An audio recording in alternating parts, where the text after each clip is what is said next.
கூட சாப்பிட்றதுக்கு ஒரு ஆனியன் சாம்பார் எப்படி செய்கிறதுங்கிறத தான் பார்க்க போகிறோம். இது சாமை அரிசியில் செஞ்ச பொங்கல். நீங்கள் வேறு எந்த பொங்கல் கூடயும் இந்த சாம்பாரை வச்சு நீங்கள் சாப்பிடலாம். ஒரு பாத்திரத்தில் ஒரு அரை கப்பு துவரம் பருப்பும் 1 டேபிள் ஸ்பூன் அளவு வறுத்த பாசி பருப்பும் சேர்த்து அதை நல்லா கழுவிட்டு, ஒரு தக்காளி, ஒரு பெரிய வெங்காயத்தில் பாதி அதை இந்த மாதிரி ஸ்லைஸாக கட் பண்ணி போட்டுக்கோங்க. கொஞ்சம் மஞ்சள் பொடி, கொஞ்சம் ஜீரகம் போட்டு 2 பூண்டு தேவைப்பட்டால் அதையும் போட்டுக்கலாம். போட்டு தண்ணி ஊற்றி நல்லா வேக வச்சு எடுத்துக்கோங்க. ஒரு பாத்திரத்தை அடுப்பில் வச்சு அதில் கடுகு தாளிச்சிக்கோங்க. தாளிச்சிட்டு சின்ன வெங்காயம், பச்சை மிளகாய், கருவேப்பிலை இதை கட் பண்ணி போட்டுக்கோங்க. மீதி இருக்கிற பெரிய வெங்காயத்தையும் நம்ம அந்த சின்ன வெங்காயம் வதங்கினதுக்கப்புறமா போடணும். ஓரளவு வதங்கினதுக்கப்புறம் இந்த கட் பண்ணி வச்சுருக்கிற பாதி பெரிய வெங்காயத்தை இதில் போட்டுக்கலாம்.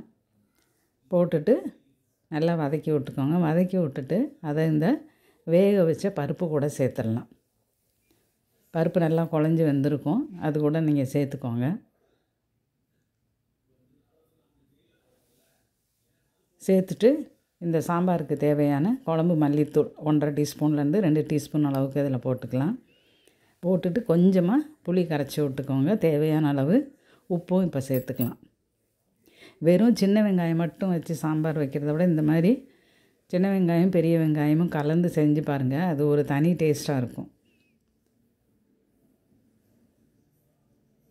புளி ரொம்ப கொஞ்சமாக விட்டால் போதும். எப்போதுமே டிஃபன் சாம்பாருக்கு ரொம்ப விட வேண்டாம். இது நல்லா கொதித்ததுக்கப்புறமா வெந்தயமும் பெருங்காயமும் வறுத்து பொடி பண்ணி வச்சுக்கோங்க. அதில் ஒரு அரை டீஸ்பூன் அளவுக்கு அதில் நீங்கள் போட்டு மல்லித்தழையை தூவி இறக்கிட்டிங்கன்னா இந்த சாம்பார் ரொம்ப டேஸ்ட்டாக இருக்கும். வழக்கமாக செய்கிறத விட வித்தியாசமானதாகவும் இருக்கும். நீங்கள் ட்ரை பண்ணி பாருங்கள்.